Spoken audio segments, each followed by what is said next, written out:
एक छोटे से गांव में एक पुरानी हवेली खड़ी थी जिसे लोग डरावनी हवेली कहते थे।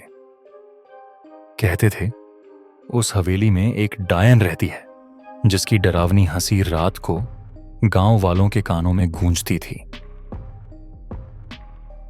कोई भी उस हवेली के पास जाने की हिम्मत नहीं करता था, लेकिन दो साहसी घोस्ट हंटर्स सांची और वीर ने ठान लिया कि वे उस डायन के राज को उजागर करेंगे। सांची और वीर ने रात का समय चुना क्योंकि डायन रात में ही सक्रिय रहती थी। उनके पास एक खास उपकरण था जो आत्माओं की मौजूदगी को पकड़ सकता था। जैसे ही वे हवेली के पास पहुंचे, हवेली की टूटी खिड़कियों से ठंडी हवा चल रही थी। वीर ने सांची से कहा, तैयार रहो, हमें किसी भी चीज के लिए तैयार रहना होगा। जैसे ही उन्होंने दरवाजा खोला, अचानक एक झटके से वह खुद बंद हो गया।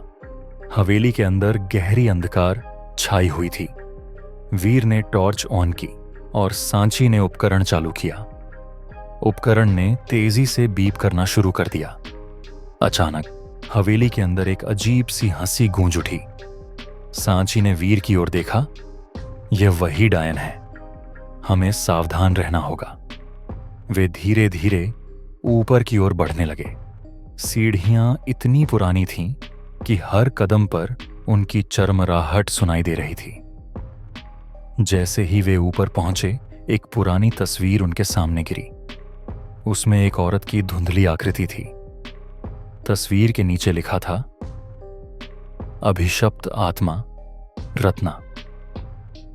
वीर ने समझाया, शायद यही उस डायन का असली नाम था, हमें और जानकारी चाहिए।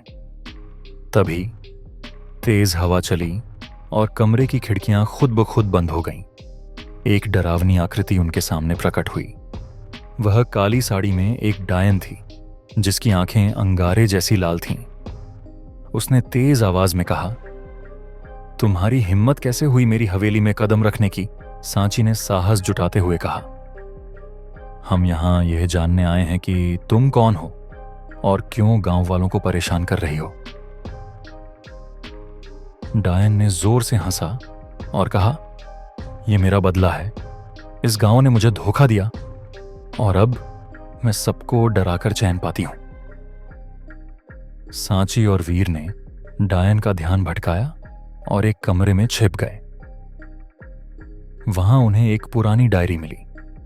उसमें लिखा था कि रत्ना एक साधारण औरत थी, लेकिन गांव वालों ने उसे जादू टोने का झूठा आरोप लगाकर मार दिया। उसकी आत्मा अब बदले की आग में जल रही थी।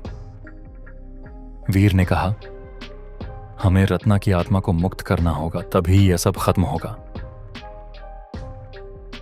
उन्होंने डायरी में दिए मंत्र को पढ़ा, लेकिन तभी डायन ने कमरे का दरवाजा तोड़ दिया।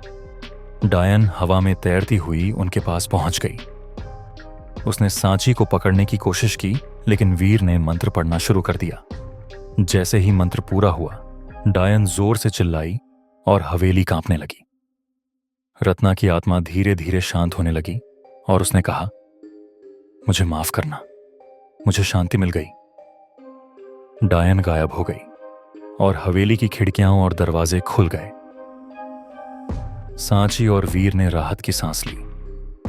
जब वे हवेली से बाहर निकले तो वीर ने सांची से कहा, लगता है सब खत्म हो गया। लेकिन तभी हवेली के अंदर से फिर से वही डरावनी हंसी गूंज उठी। क्या यह सचमुच खत्म हुआ था या डर का साया अभी भी बना हुआ था? सीख, साहस और सच्चाई से हर डर का सामना किया जा सकता है, लेकिन हर रहस्य अपने पीछे एक नई कहानी छोड़ जाता है।